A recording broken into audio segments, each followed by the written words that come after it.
Clinton and Phil? Why are you waving? Trying to do a sound check, Clint.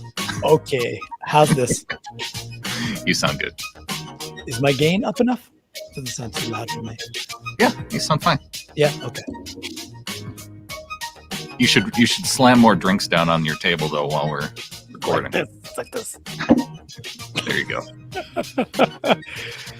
I can't hear myself. I hear you. Wait. Talk again, Brendan. Can you hear me now?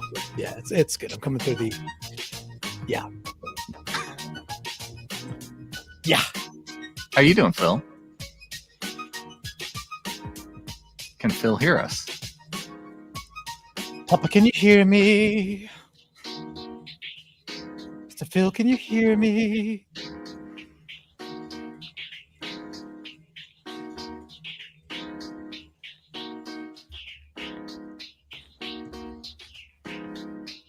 Ophilium. Ophilium. Whoa, Ophilium.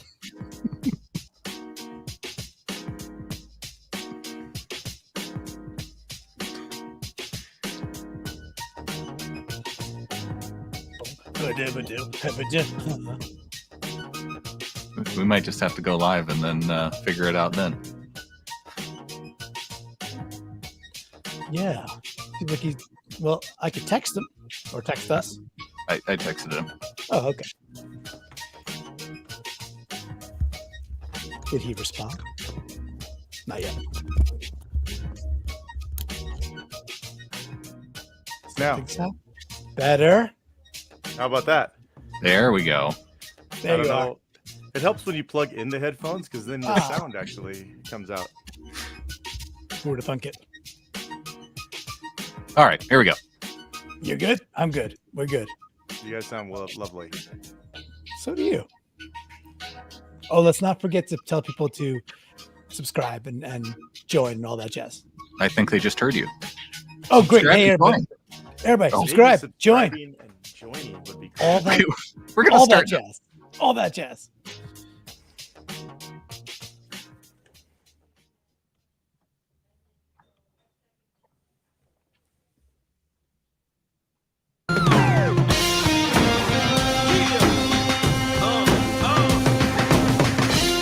Hello and welcome to the Seahawkers podcast. I'm Brandon Schultz. It is Thursday night.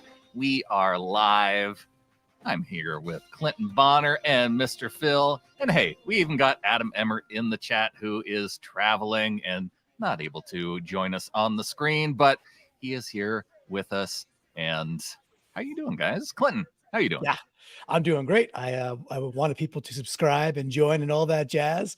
And then I found out our audio was live. I didn't even know, Brandon. That's the best part. So, but I'm, on message, always on message, on point, like our Seahawks off season. It's on point. How you doing, Phil? I'm doing well. In fact, guess what, guys? I just ate lamb stew. And let me tell you, the lamb stew was delicious. I was checking to see if I still had some lamb on my teeth, but I'm hoping our Seahawks can get some lamb on their beaks this year. So I was just thinking about that as we got in here. So, Phil, in the off season, you're perfecting your in-season meal recipes for when we face our rivals. Is that what I'm hearing? It just turned out that way. Yes. Well, we had Easter. We had some roast lamb. Got to think, wouldn't it be great if our success against the Lambs could be resurrected this year since Aaron Donald's gone? And let's have some stew as well. Let's just keep chewing on the Lambs right now. I think it's been tasty. Hey, Brandon, do you know what goes down real smooth with the lamb stew? Oh, what's that, Clinton? The 49ers tiers that they created over in Kansas City, those milk jugs, right? So I'm not sure if you ordered any just yet, but $15 a pop. It's a great bargain. But 49ers tiers pretty much wash anything down. Whatever meal it is, 49ers tiers really helps it go down, helps settle the old Seahawks tummy. I am loving the sports hate right away that we got going. Boy, do I hate the 49ers still. I'm so happy they lost the Super Bowl. They could just kiss my grits. Love it. I might draw the line. Would you draw the line at Cardinal eggs, though? I might have to draw the line at Cardinal eggs. Nobody seems to care about them still, so they're fine. Kind of irrelevant until further proven still, They right? matter So this draft. I'll tell you that. They matter this draft. that's a true fact. That their draft positions / actions could have a big impact on who we end up getting to choose when we get to 16. That's a really good point. Well, we will talk a little bit of draft tonight. We will talk about some of the latest news going on. We've got our Ryan 911, our live executive producer, coming on in with the $9.99 super chat. Thursday Night Live. Let's go. Awesome, dude. Ryan, I'm really you're the impressed, man. though, Clinton, that although you didn't understand that during my sound check portion of the pre-show is actually live to everybody who's listening, you kept it together pretty well. I didn't curse. I didn't cuss. No mussing, no fussing. I kept it fairly professional, which, you didn't say anything negative about our audience that, you'd come to regret. So that's important too. That was purely for text. That's all, just for text messages. So yeah, no, nothing. I love our audience. Our audience is amazing, right? So he always says that with the mic on. He always says that with the mic on. Yeah, exactly. Well, now I know, and knowing is, half the battle. Hey, Michael Paul. Love Michael Paul. I know he's out in San Diego and he's a San Diego State guy. Just got to say, UConn kind of kicked your team's ass, and we're still in it. So love you, Michael Paul, though. There you go. UConn love coming from Clinton. And that's about our college basketball coverage for the night. Although, go Huskies. That's enough. That's enough of that. That is enough. Well, dudes, I'm a UConn guy, so I live in Connecticut. I went there, so the girls are in the Final Four. Of course, the men are in the Final Four. Away we go. So both squads representing in the Final Four, along with NC State, which is interesting. So, but go Huskies. When I said that was it for basketball talk, I meant it. Yes. Over here in Spokane, we don't want to hear anything about basketball. So where are we going, Brandon? Oh, well, we can start off with some of John Schneider's comments from Thursday. He was on the radio. I didn't get to hear the interview, but I did see some of the commentary by Michael Sean Dugar, picking up some of the quotes. And because it addressed one of the questions I think some of us have around how the Seahawks are going to draft coming up, because with Pete Carroll gone,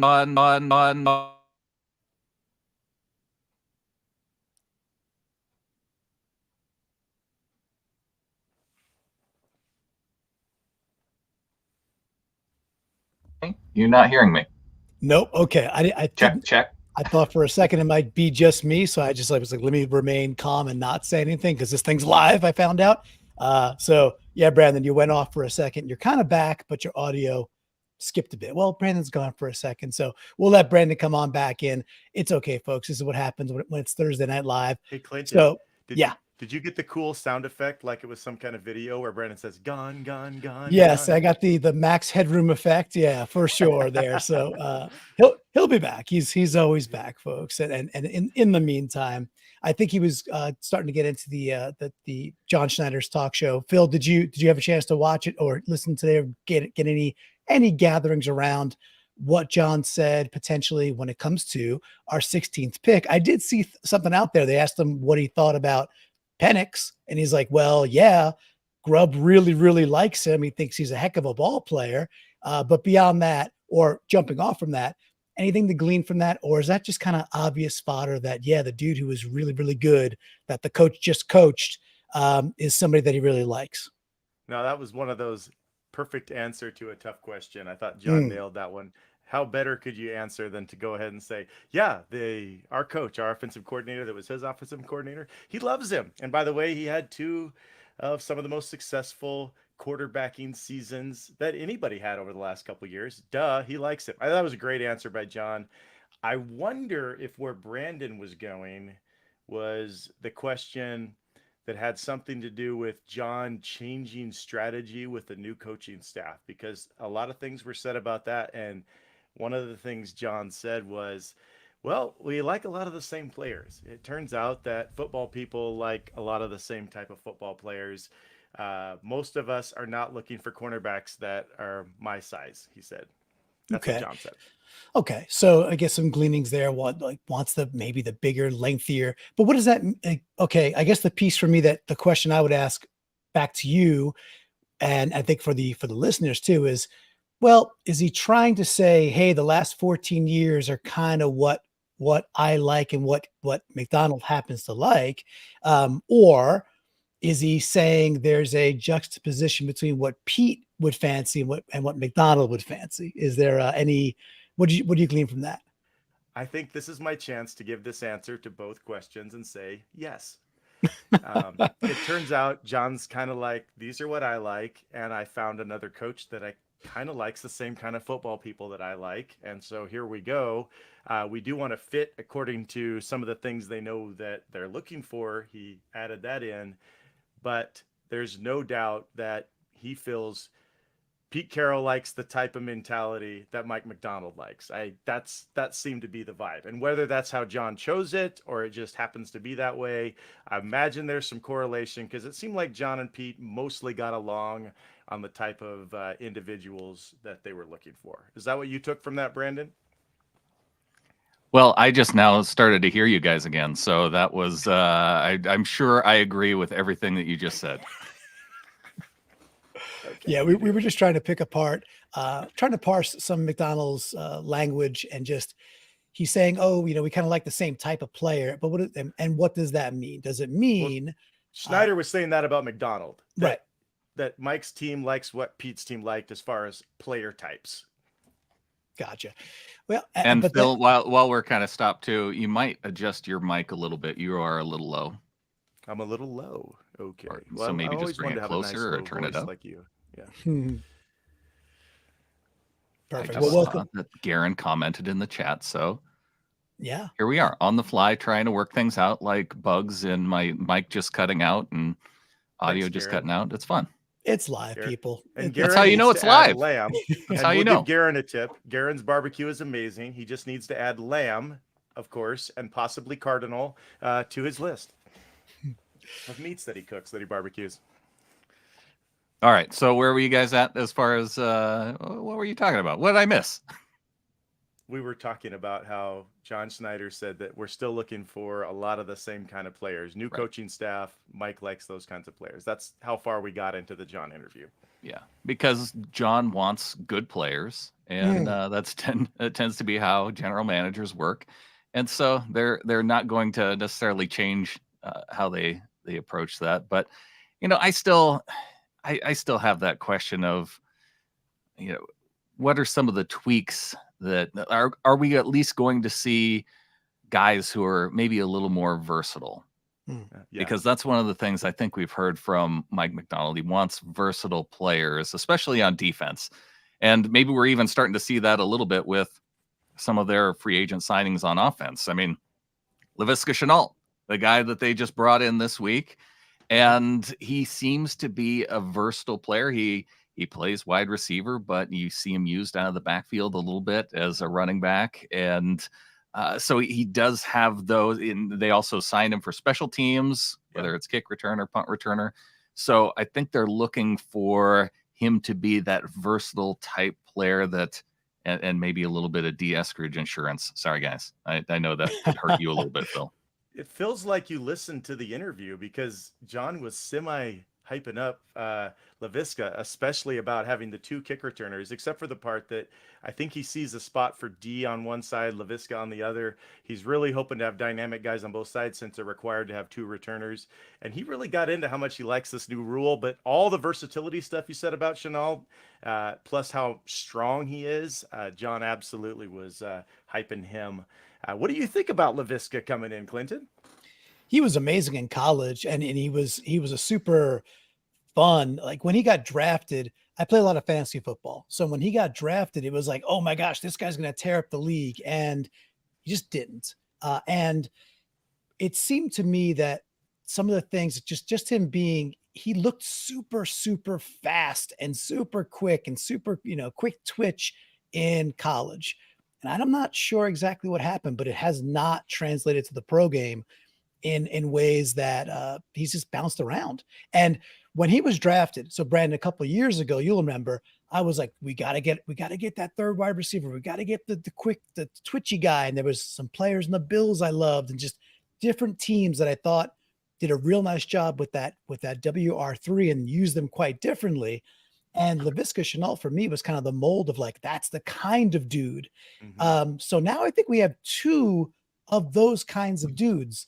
And I'm not sure either of them are going to make it in the NFL much longer. So maybe it's simply, we saw this in the draft a couple of years ago, right, guys? 2 years ago now, where, we took two tackles and we took a couple of players that were like very similar to each other, or where they were trying to get like a carbon copy of a dude that was already on the Seahawks. So if that guy faltered or got injured, maybe we got a backup in Derek Young, of course, not as skilled as DK Metcalf. We understand that. So maybe it's just that. Maybe just start trying to get two scratchers for the price of one, and one of them works out in that dynamic role of kick returner, the jet sweep guy, the horizontal guy, and it works out. But I guess that's my biggest takeaway is it seems like another chip to try and get that type of dude secured. So I guess not bad. It's just interesting. And frankly, what does it do for dudes like Bobo's time? Does this cut into Jake Bobo? I don't know if we haven't seen enough of Jake Bobo to know if it's going to cut into his time, because he doesn't have a lot of time. So I as far as it goes in terms of once you get past those main three guys of DK Metcalf, Tyler Lockett, JSN, I don't really care much about how, if one guy gets 15, 20 touches versus another. It's more that they're there just in case there happens to be an injury. And Shenault, he was relatively healthy. I think his first 2 seasons with Jacksonville, he only started 4 games the last 2 years with Carolina, and only played in half the games last season. So a little bit of a disappointment in Carolina, whether that has to do with the situation. He seems like the ideal target for a guy like Bryce Young, because he's like your check down guy. Right, because he can't. And if they use him anywhere else other than check down guy, I think I'm going to be disappointed in how they're using Shenault, because Jeremy Green was asking, can he be a Debo like player? And Debo, he has the twitch, but he doesn't necessarily have the separation that Debo can get. And so he's gadgety in the way of Debo, but he's definitely not at strong. That kind of level. Yeah, he's strong. I remember in the draft, a bunch of people on field goals wanted him, and I was really hoping for Ayuk. Of course, we didn't take either, but Shenault has Schneider was also saying how he's been used at running back, been lining up as running back quite a bit. They're going to start him in the receiver room. They're definitely using him in special teams, but it kind of sounded like he was hinting if it doesn't work out that he can get one of those slots in a receiver, he's also going to take a stab at running back, just for it felt like a supplementary position other than the excitement on what he can do in the return game. That's kind of how I felt. I think it's a stab in the dark at that, as far as getting out there during regular offense. This to me, I guess the last chance power drive for potentially his career is like, okay, look, this might hint a little bit at the type of offense that Grubb may want to run, and I know Adam's not here, so he's probably wincing as he's watching right now with that notion. But maybe it's just that, right? Like they retained D when we didn't think they would, and it's like, okay, get that year with Grubb and see what you can do in this offense. They go get a bit of a carbon copy with Shenault. However, I'll say what I think Adam would say. If he's getting running back touches that are not going to K9 or Charbonnet, it's going to be a tough pill to swallow, guys. That'll be interesting. So I realize it's April 4, off-season fodder for sure. We don't even know if the dude will make the team. We shall see. But I do think it's another indicative move. Is start compiling these things, saying, all right, they let Disley walk, but re-sign Noah Fant. And they bring back D. Eskridge. Then they go get a carbon copy for D. Eskridge. It's just a couple of things that are kind of piling up. So maybe what Adam was saying is like, look, maybe they just want that fast, dynamic team, but not exactly the sand in the pants type. We're going to bowl you over and run power down your throat type team. it's just maybe just another clue as to what we could expect come August, really. And I would caution anybody on taking a fourth or fifth string wide receiver and trying to speculate on the type of offense that the team is going to try and run based off of that level of selection. Like, this offense is not going to go through Laviska Shenault. Like, he is there for two to three plays a game. He's there to play special teams. This is not like a major impact signing that they needed to have. This is, let's take it for what it is. Yeah, and a lot of Garen has a great point going on in the chat here. A lot of the guys on the team doesn't mean they're going to make it. They're throwing all kinds of things against the wall for, who can be the guy that's going to fit and match up. I would take the odds that Shenault makes the team because of what he can do as a returner. But if it was down to him being receiver or running back, I'd say it'd be less than 50% he might make this team. But he'll probably make it just because of what he has to offer. And he could be a fill-in if, like, all the running backs are hurt. I doubt it's like, oh, we're going to do some series with Laviska Shenault. I'm not worried about that. All right, yeah, 911 commenting here. Moving from a power running game to a dynamic all Wildcat offense. There we go. Trade Geno. Sam Howell, he can run the Wildcat. And we'll go big run heavy team. It'll be fun. Yeah. Bring back DJ Dallas to throw interceptions at the goal line. It'd be a great time. What could go right? Nothing would. If we're talking about moving to a college offense, let's take it all the way, boys. Exactly. Couldn't be a bear, be a grizzly, right? Why not? So there have been some suggestions out there as to who the Seahawks might draft. I know, Clinton, you had an eye out toward a potential offensive lineman. Now, I think that a lot of Seahawks fans fallen in love with the Huskies offensive lineman, who apparently had such a great pro day that now he's being considered maybe even higher than where the Seahawks would be scheduled to draft. So, yes. It might be a bummer for us who Fountain. I can never pronounce his name right. Yeah, I think it's either Fatanu or Fawatanu, right? Depending on how we put the emphasis, but either way, the big left tackle from UW, he's awesome. I mean, Adam and I talked about him in the last video, and for me, if we're at 16, he's there. He's the run the card, run it up and just take the blue chip or the potential blue chip. However, there are some really compelling arguments out there around trading back and maybe trading into the 20s and trying to recoup a third and figuring it out from there, because there is a good amount of offensive line depth. It's just a matter of what I don't know how they view these dudes, right? A sweetheart that's out there that people just keep talking about. You go to really any other Seahawks podcast the last, 2 weeks now, 10 days, and everybody is all of a sudden on the fan wagon of Graham Barton from Duke. They're like, oh my gosh, the RAS score is 9.99.99, and he's amazing. And I look at him and go, yeah, he might be. And he's a real guard, et cetera, et cetera. And he looks. Although that's not where he played in college. He played tackle in college, and then at his pro day, he played primarily at center. He was practicing as center. Right, and can project fully as a guard type, right? So, which is cool. That versatility is something that people do value. But he seems to be, for whatever reason, I guess those reasons, the apple of the current draft eye. So do you guys have any love for Graham Barton as well, Phil? Well, I've got a thought on Graham Barton. It's tough for me to pick between guards. I did watch Troy from Washington, Fatanu, and he's impressive. No doubt he's impressive. I would enjoy moving that tackle to guard, or him being also protection in case something happens to Abe, since he's already been good at tackle. But I will say something right with what you've been saying. Graham Barton currently at PFF they are projecting him to go about 25th. Here's something interesting, gentlemen. According to the one that Belichick uses, that he says is the best, the particular trade chart by Rich Hill, we have 1,000 points in our pick 16. Do you know what adds up to 1,000? Green Bay has the 25th pick. If they included their second round, that would be 50 points too many.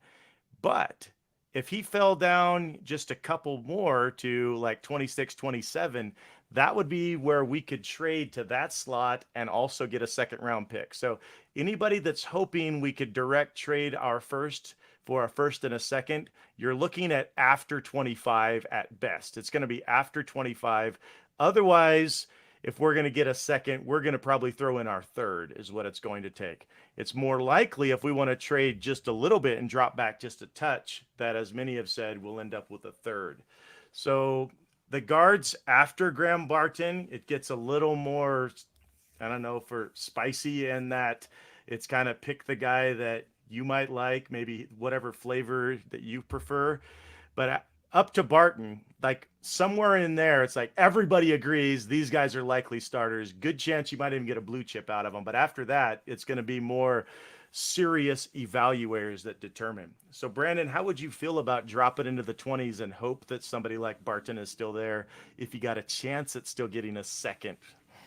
I don't know if the Seahawks are actually going to take a guard in the first round based on John Schneider's comments. I just don't think that he is viewing it as a position of high need. So I'm thinking it's probably going to go linebacker. I saw Michael Sean Dugar was suggesting Cooper DeJean, the defensive back out of Iowa, who just got cleared this past week. I know there were some questions about how his recovery was going to go, and that when I couple that more with the moves of finding dudes who are versatile, Cooper DeJean makes a lot of sense because he can play corner, he can play safety, he's also a punt returner. So if you have kind of now I know Adam's not going to be super happy about it because it's not in the trenches, but if that's not what John Schneider's valuing right now and what they're looking for in terms of the Mike McDonald defense,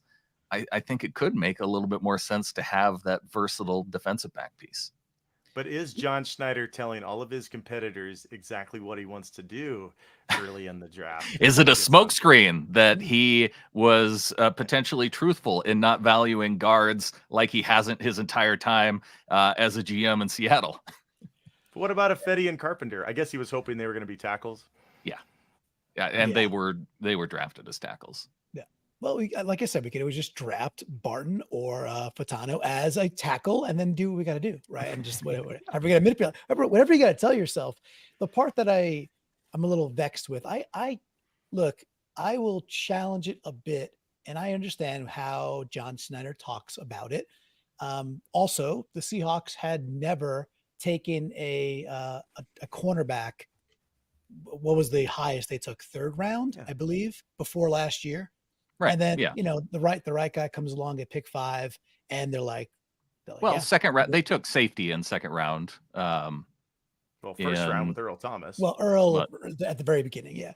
Right. But still very, very often they were hesitant to go too high with defensive backs, especially cornerbacks. Right. So, and then they go 5th overall. So I think they can break that trend. I mean, look, we don't have a starting left guard.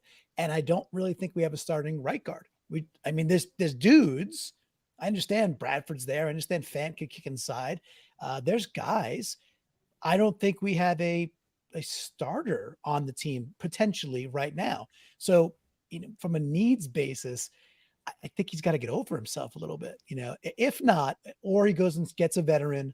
There's veterans out there. He's brought in some veterans. I think that's what he's counting on, is that there's going to be veteran dudes who are able to fill in there, and whether or not you get them now or whether or not you get them in training camp, bring a guy in, throw him in at guard if you have to, and because it's an easy position to play, it's not real difficult. So you just go and get a guy, you plug him in. Like it's right. I've been trying to channel John Schneider right now. All right, 911 asks, how often has John traded back? I feel like he picks more often than not. Over the last 6 years, he really hasn't moved back, but it was those initial early years where it seemed like he tried to move back every single draft. So is that just because people were he's not getting the value that you would expect? And Phil, you were trying to bring up some of the value in terms of whether or not you trade back, or and I think part of that comes to, whether or not the points match up perfectly or not. It really is going to be dependent on if there is a guy right there that teams feel like they have to move up for to be on their team. And then they'd be willing to maybe overpay a little bit. And that's where you can potentially get a first and a second and maybe make out a little bit in terms of the value. But and there's certainly a chance that could happen. If 5 or 6 quarterbacks go before us, there's certainly a chance that there's some great players going to be pushed up. But if that's the case, you took my question on a big round trip here, Brandon. Do you think John should go for the guy he loves or risk it a little bit and say, well, hopefully one of the ones I like still makes it as I trade back into the 20s because I got to get myself a second rounder? I would rather he take the guy that he loves than take a chance on just adding more picks, because and that's just kind of a philosophical thing. I think we kind of go through every draft year that and it comes down to the offensive lineman too. Like, if one of the guys who you think that he might be there toward the back end of the first round, but then there's a big cliff at guard, then I wouldn't want to risk it. And then I would want him to stick there where the Seahawks are at and pick the guy that he wants and not risk it, because I would rather have a guy that projects into the offense, especially if you're planning to be on that guy being a starter. I'd want to have that guy on the roster. And those are kind of two different things, right? Stick and pick because it's the guy you love, which I love that philosophy. If there's not a guy there you love, you ought to trade. You ought to try your best to trade if there's not a guy at that spot you love. Then the other thing is the fear of not making it before the cliff falls off on something you got to have. And that's more positional decisions than a particular player that you love. Right, Clint? Is that kind of what you're hearing from him? It is. And I think the piece that is the ladder that you just said there too, I think will come into play hopefully with teams who really want to go chase the quarterback, and that our 16th pick, if there's still 1 or 2 of the top 5 or 6, 4 or 5 available at 16, it matters. And so there's that balance of, like, if we get to 13, 14, 15 and a dude like Penix is still on the board, okay. And we talk about that 1,000 points, the scales that they use, all good. But if someone's like, hey, we're going to move up and go draft Penix, they will overpay a little bit, which is cool. So they'll be like, okay, you go back to 25, but you still get a late second rounder or a third rounder if it's a QB they're targeting, because Schneider will be on the horn, be like, yeah, I know who you're taking. You're taking the dude who you think is the quarterback for your, the next 10 years of your franchise. Pay up or you're not getting the pick. So we do have some leverage there. But can I give you a tip though? I'm in the camp that one pause, Clinton. I think everybody after us doesn't really need a quarterback, unless you count Minnesota, but they have one before. I think everybody in the first round after us has a quarterback that they like. But okay, well, let's get somebody to trade back behind us who does need one, and then trade back in. We can manipulate this. It's just it was just something I wanted to throw in there. Yeah. No, but it's worth mentioning, right? So if they all don't need somebody, then the chances of that coming to fruition are certainly less, right? So I think it's a valid point. I'm still in the stick and pick category for now. I can be convinced that the trade back and then the depth at O-line is there, and it's the wise thing to do. Adam and I talked about it the last time we got together. I think there's going to be this run on quarterbacks, and there are some other dudes. There's 3 wide receivers. There's Brock Bowers. There's obvious defensive guys who are going to come off the board. And at 16, we're going to get a chance to get a premier offensive lineman that in other years will be gone top 8. And that doesn't happen every year. That doesn't break that way every single year. By the way, one thing I will say is, when we were arguing in the Discord on the last play of the game in the regular season, when I was like, hey, our season's over, I actually don't want to win this game. And the argument was, well, what's 2 spots going to matter? I'd rather be picking 14, guys. I wanted the Cardinals guy to make the friggin' field goal. It didn't matter. Pete still got fired. That didn't matter. But now we got 2 teams ahead of us that need offensive line help also. So I want the offensive line help, and I'm gonna stick to my guns. I'm gonna will it into existence. Brandon, whatever you think John says for 14 years, I'm saying Boulder Dash. He's gonna draft for need this year. I think that I think there's potential that we go pass rusher. We haven't seen a whole lot of free agent pass rushers come in, so I still see that as an option. I know we were talking a little bit about Jared Verse in the Discord. Our Ryan one booing Clinton, so there you go. Boo! I agree. Get a I love winning it, though. season. Gino only gets winning seasons around here, Clinton. Yeah, Don't give him a yeah. losing season. I want to win this season. I was looking towards the future at that point. So hey, look, I get it. I took flack then. I'll take flack now. I'm cool to own it. I'd still rather be picking 14 right now because, like, hey, it all broke the way it broke. We got McDonald. Maybe things like butterfly effect. Who knows what would have happened if Lockett doesn't catch that touchdown? You know, so we won the game. It's all good. Yeah, we do not approve of the loser mentality, but I know Clinton is in. He comes agree. from a good spot because I he's agree. wants to win in the future and sees Yes. that having those extra draft points as a way to potentially win in the future. Brandon, that's nice. Some people are winners, some people are losers, and you decide what you are because what you are is what you like. That's true. Mm-hmm. And Adam was mentioning in the chat too the idea of second round picks being a little bit more valuable because of the depth in terms of quarterback. It's a deep draft in general, just because there are a lot of guys who decided to stay in college and then wait and come out. And so it really is kind of a bummer that they had to trade away their second round pick.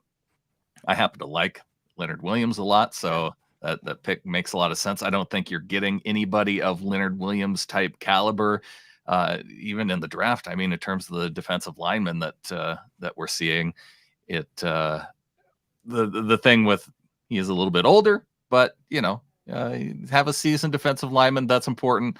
I think we are going to miss that second round pick. And I feel like it comes to that every year where you go through these long stretches and you're like, oh, I really like that guy of what, talking about him. And then you end up losing out on a lot of talent. So trading back does make a lot of sense to me. I don't know if it's going to happen. I do have a little tidbit that make Seahawks fans feel a little bit better. Right. So we traded back. I mean, we got Leo Williams. We gave up the second. It's a mid-range second this year. Be great if we had the pick. We don't. Just want to remind folks that I think it's 2 years ago now, the Chicago Bears who had the first pick or second pick, whatever it was, they traded their second round pick for Chase Claypool. Chase Claypool, who was there for like a season and flamed out. Now, there's a reason they've been bad for a lot of years, but just to kind of put that out there, that like, yeah, they traded Claypool for like the second pick in the second round or first pick in the second round. We got Leo Williams. So, take a little pride in that, and that we got a darn good football player and locked him up in what will be the tail end of his prime. So I think in a position where, we struggled. We were struggling at defensive tackle. So I still very much stand by it. I know you do too, Brandon. I'm just trying to say that sometimes people give away second round picks like they're Tic Tacs. We got a really important piece back for that second round pick. And I think, like Keith Ketover said earlier, we put on the screen, I think the most likely thing is that John trades back and figures out a way to get back into that second round or go get multiple thirds again. And it's a deep draft.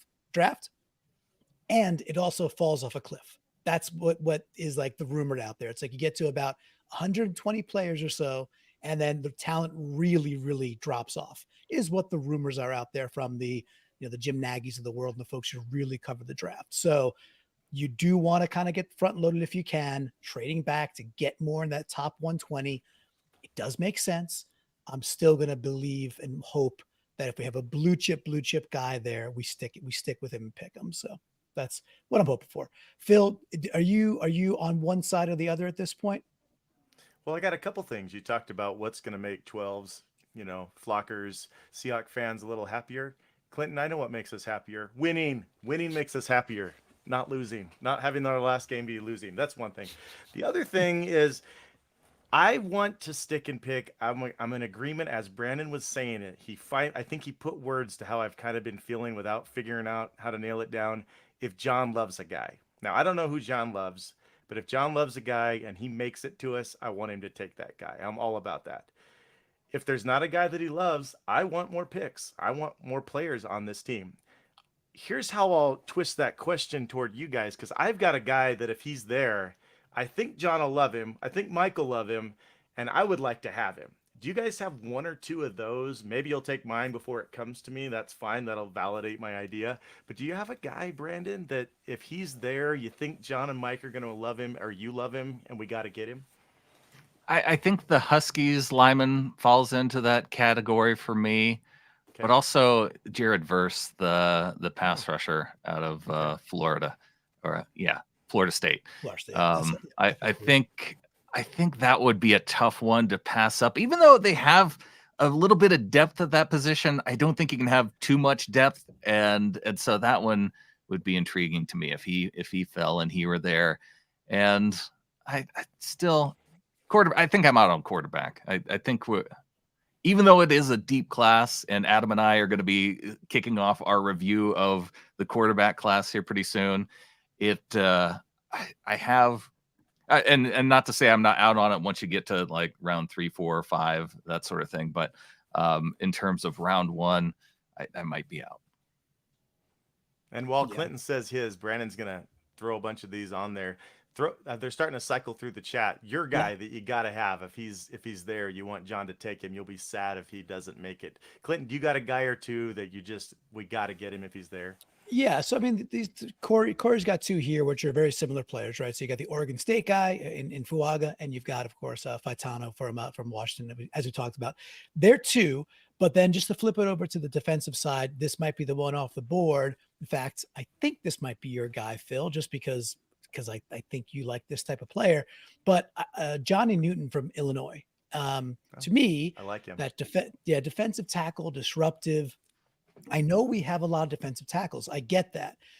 Similarly, you hear people talking about safety and they're like, okay, there's a room there, but how much depth is there? And when you look at Jaron Reed's got one more year in his contract, and Draymond Jones, yes, he has years left, but after next year, after this year's over, there's a big escape hatch in that contract. We can get out of that if we need to. And I really am of the belief that you really can't ever have too many defensive tackles that can play football. So for me, the other dude is I really like Johnny as well from the Fighting Illini. But sounds like that might not be the guy that you are most enamored with there, Mr. Phil. That's close. I never heard him called Johnny. I thought it was like Jerzan or something. It is, but he goes by Johnny someplace. He goes by Johnny, yeah, which is a little weird because his name is great. But then again, Tariq went by Reek. So if he's there, I think that's easy. I think we take him because I can't imagine he'll make it to us. But if he does, maybe because all these quarterbacks, he will.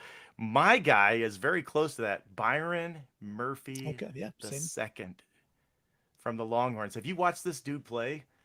He's a havoc wrecking. I have to admit, I haven't sat and watched like every snap by Byron Murphy. That's a different show that I wouldn't be qualified to be on.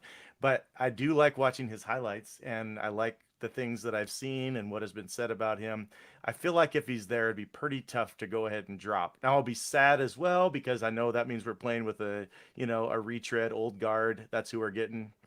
And we'll have to deal with that. But to have a young, disruptive trench player on the D line up the spine, I'd be pretty stoked. Yeah, I wouldn't be mad about Murphy at all. I guess when I was talking about pairing him with Leonard Williams, because it's that would be a nice little duo there for the next 2-3 years for sure. Yeah. It's about more than this year because you get a rookie defensive tackle. I mean, you don't expect everything from them, but it'd be an awesome next 4 or 5 years of a guy like that. I could be stoked. Yeah, and another player that played next to Murphy all year too is getting a lot of love, which is T'Vondre Sweat, right? So that's where Murphy's like your 305-pound guy. T'Vondre Sweat is like Papa Shango out there, dude. Like he's like 400 pounds from parts unknown. Dude, just pure beef. I think he's like literally 355, and he had great athleticism too. So that's different type of player, and hence why really a big reason why the Longhorns made it to where they made it to the Final Four, right? They had an impressive those two dudes right up the spine were really, really something. So that's another guy. He's not projected to be a first rounder, but again, back to that idea of getting back into the second round or early third. That's more where they're thinking T'Vondre Sweat will go. So, and I guess Brandon, the choice of beef, would you rather have Byron Murphy in the first, or trade back, get a guard and T'Vondre Sweat maybe in the second or third? What's a package you like better?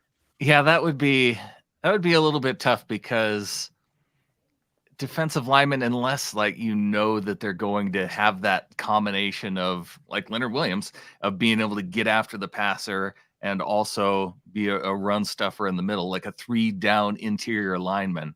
I think that that's where you would want to make sure that you're getting that type of guy, and that's what kind of I think you're projecting him to be, Byron Murphy, in the interior of the line. But yeah, then when I think of, okay, are there enough needs on this team that if you trade down, then you get 2 potential starters? Like, I think they still need starting caliber linebacker. So can you get a starter on the offensive line and a solid starter at linebacker by moving back? And if that's the case, and some of those other options are off the board, then maybe I would have to pass on Murphy, just because they do still have a lot of interior depth that I think that would allow them to get by. And based on what John Schneider's done in the past too, he's found veterans to really fill that position.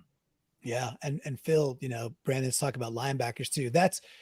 It's another interesting draft class in the sense that there's not a dude that's projecting right now, maybe in the first round, but most of them are like, all right, second round, third round for your premier linebackers. Good fourth. There's some good fourth round linebackers from what I'm hearing. Hundreds. Well, and there's some. Yeah. And any particular that are striking you at this point, or generically about the idea of just trading back and getting a 2-for-1, because hey, we got 2 1-year dudes, and one guy has not started all that much in the NFL, and he doesn't play on third down. He didn't play. They took him off the field on third down, which again, what does that mean hint wise? Well, I think you could envision McDonald playing 3 safeties, like he did, and taking the linebacker off the field who did not play on third down last year, and going that route, which could then go back to Brandon's point, lean into taking that 16 or trading back and then going with a flexible safety / Tyler DB. Nubin. Yeah, Nubin. He's from Minnesota, right? Nubin, is that I believe that's he's right. The Gopher, yeah. So there's a lot of permutations, which is gonna be. So you won't be laying on the floor fun. crying if Byron Murphy's there and we trade down and someone takes him. Nobody's gonna be okay. No, I won't be. It's a matter of, I'd be more upset if Foetanu's there and we trade down and we just give up the chance at getting to me, guys, he's a set it and forget it offensive lineman for, at that point, at least 5 years. And if you do the right thing, you could have the guy there for a second contract too. And of course, it's just, I'm with you on the baton. Doesn't always break that way. We know that there's not, not every draft pick that high is a star. However, that he certainly has the traits and the skill that's projecting to be a long-time starter in the NFL. And at the offensive line position, and that's the last thing I'll say about it too, is like, oh, well, the guard market's, bloated is what John's like, it's overpriced and overdrafted. Okay. I hear you. But if that's the way the NFL's going, wouldn't you want to get one of them with a 5-year rookie contract? Wouldn't that be at this point kind of maybe a smart move, so you don't have to go chase free agency for it at some point? Yeah. No, there's a lot of smarts to Fatanu. It's just all over every show. Everybody wants him. If he's there, I'll be kind of surprised at this point. But if he is, could you imagine Schneider passes on him? We're going to have another Beastquake earthquake in the Pacific Northwest from everybody just losing it. I was trying to come up with somebody a little different, but it's hard to avoid that. I mean, it's such a big target that we all would love. I mean, everybody will be stoked if we take him. There's no doubt about it. Brandon seems to be pretty sure that John's not going to. I just think based on his history of offensive linemen in the draft that it's just not going to I think he's going to see guys that fall to the third round, fourth round as some players that he might prefer to chase and take a chance on and have some competition, but have that veteran depth. And because I mean you can go out and find average to slightly below average veteran guys. It's not the way I would prefer to do it, but Okay. I'm trying to put my mindset again in the position of John Schneider of if I don't find value in this position, then I'm going to go out and find guys who can kind of play and just fill in until I happen to hit on one of those third or fourth round offensive linemen that happen to be able to play. I mean, Damian Lewis, a good example, third round guy that they got a lot of productivity out of him, decided not to pay him. And that was a cheap position that and even, as upset as we were about Ifedi at right tackle. Yeah, he wasn't great all those years, but he played. And I think that from John's perspective, he's like, hey, that was a good pick because that was a tackle spot I didn't have to pay for 4 years. Yeah, I hear that, but I think I strenuously object to the line of reasoning on that one. I got a question for you guys. So, what do you think is more likely of the two? Let's say Fortano is there, and let's say Penix is there. Which one do you think is more likely drafted by Schneider? And it's quite interesting that you got two studs from the University of Washington when you have such lineage to that college 1 year later. So Phil, to you first, John's position, which one do you think he takes if they're both there? So Grubb is going to want Well, both. which one? Right. Yeah. He's going to want both. I think if it's an excellent player, Schneider would do it if he really thinks he's going to be one of the game-changing guys at that position. Now, Brandon's argument is, can you really change the game at guard? John has drafted, 4 tackles in the first round, 2 in the top 10, but those were left tackles. If, like Clinton says, he sees Fatanu as an eventual right tackle because he's done that, and we don't know how Abe is, and worst case, he's an awesome guard. I got the O-line coach and I got the OC telling me he is an awesome guard. Then you take the awesome guard. Why would you take Penix, who's already old? Why would you take Penix when you already have a couple quarterbacks? I know you can control him for 4 years. I know he understands the offense, but he gets hurt a lot. I think it's a little more likely if they're both there for a few reasons that Schneider does go with Fatanu. How about you, Brendan? What was the question? I was reading chat. So Penix or Fatano, if they're both there, but you're putting your Schneider cap more likely. More likely. Well, more likely. Not more likely to be there, more likely to be drafted if they right. Yeah, I think offensive line it makes a lot more sense. I don't think they're gonna do either. Is the where my mindset now. John Schneider proved me wrong. I want to be wrong about this. I want him to draft on the offensive line because I think it's really important. And I see Adam talking about it in the chat. We'll just go get journeyman dudes. Yeah, I don't want that either. So if they're saying either one is going to be good, I want to go with the offensive lineman because I think we have a couple guys who can play quarterback pretty darn well. He's going to be awesome. I think there's no doubt Fatana is going to be at least really good, if not awesome. I think it'd be shocking unless he had injury problems at this point. Well, I think you can make a fairly, I think you can make an argument that Penix has a very high, incredibly high ceiling. Like Penix can be an absolute monster in the NFL. Can I just make a case for drafting Penix, because Yeah, go I ahead. want a quarterback who, as a fan base, we can all get behind again. Like, I love the Russell Wilson years because it was like, okay, here's our quarterback. Russell's our quarterback. We're all like galvanized that Russell Wilson's our guy, and we go out and we defend him. Yeah, Patrick Mahomes. Yeah, he's had these great 2 seasons, but look at Russell Wilson's resume. He's got a Super Bowl. He's done these things. Look at all the great plays. Like, we all rallied around Russ, and we don't have that with Geno. And we're even having the conversation in chat of whether or not Howell's the future versus Geno. And I don't like that. I want us to have the guy that we all rally around. Oh. Instead of fight amongst ourselves whether he's good. I just want us all to know.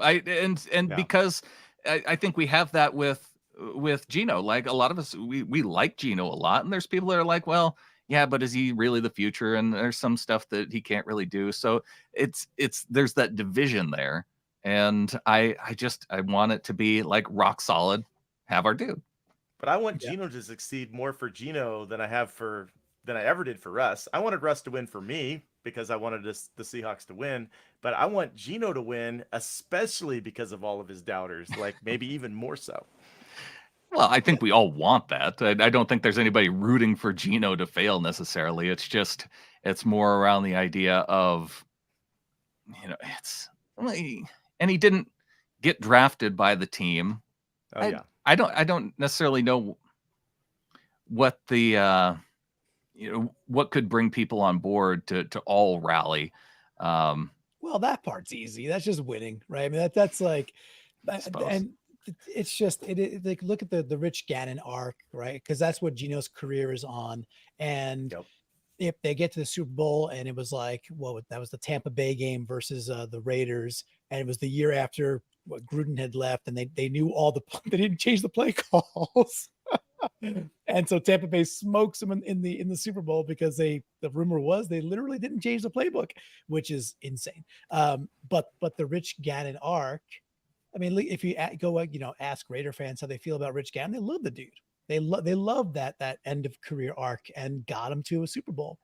So that's what it is. It's going to be, and it doesn't even have to be that dramatic. No, that is what it's going to take. We just need Geno to take us to the Super Bowl. I like that ending, but I would say what would it take to get 98% of the fan base to actually get behind Geno and stop fooling themselves. He's not a good quarterback, because it's just a bad take.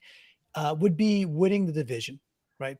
First place, where we win a late December game versus the 49ers or Rams, and we seal up the NFC West again, and that would be it, right? So that's also a cool outcome, because then we'll see what happens in the playoffs. And I don't think, Clinton, anybody's saying that Geno's bad. I think there's lots of people who think he's not good, though. There are people that think that he's good, but not like dude. There are people who think that there's no way in the world we can win a Super Bowl with Geno Smith. And I realize you're saying, well, that's not what that's a different level of good. That's they think that he's good, but that he's not.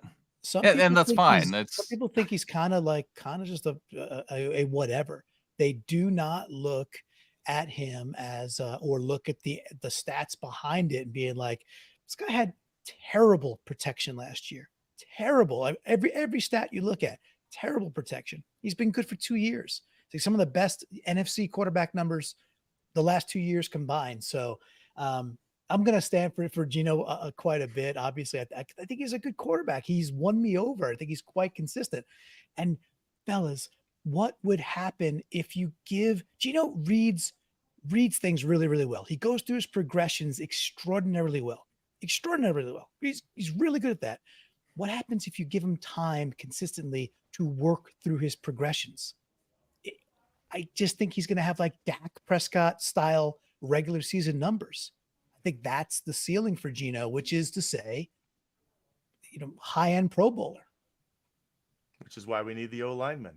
I think the only way I'd be fine with a Penix pick is if he gets to 16 and we drop down with Baltimore and they give us their first and second, because there's nobody between us and Baltimore that needs a quarterback. They move up, they get their guy that they want, Byron Murphy, whatever. and I'm not sure, there's a really good player sitting there. Then we take Penix. I'd still be bummed because I'm wanting O-line, but I could deal with that. We're getting the future guy. Then we're gonna have to trade one of our quarterbacks, probably, hopefully Howell. I'd expect Penix to be perfect behind Gino. Even looks up to him, even appreciates him. I could see that. And then we take the O-lineman in the second because there'll be some around. But John sounds like he picks for need later in the draft, and he drafts for the best guy there in the first couple days. So I don't know if it's going to be the best guy there later on, unless it's at 16 and Fatano or Farago happen to be there. And then we can all cheer and rejoice and dance happy. Well, we will have plenty of time in the coming weeks. It is the start of the month of the NFL draft, so we're going to be talking about it pretty much every week on the regular leading up to it. So if you are planning on being here live, shoot us an email with questions, gohawks@seahawkerspodcast.com. We can address your questions, plan for it for the next week. And yeah, we got plenty of topics moving forward. Really want to thank everybody who joined us in the chat. Be sure to give us a like, subscribe to the show. And hey, if you really like to support what we do, getintheflock.com. Brandon and Phil, I've got good news. Do you remember last year where I was during the draft? Oh, you were at a meeting because you had to call us when we got the JSN pick. You had to call us. You were all fancied up in the middle of some kind of sales meeting or something. Yeah, I had to wear a suit and stuff. I was out. Oh, you were in like Niners country or something, weren't you? I was drinking Niners tears in Napa Valley. We had a conference that the company I worked for was there. It was good. Of course, it was yummy. And so it was fun.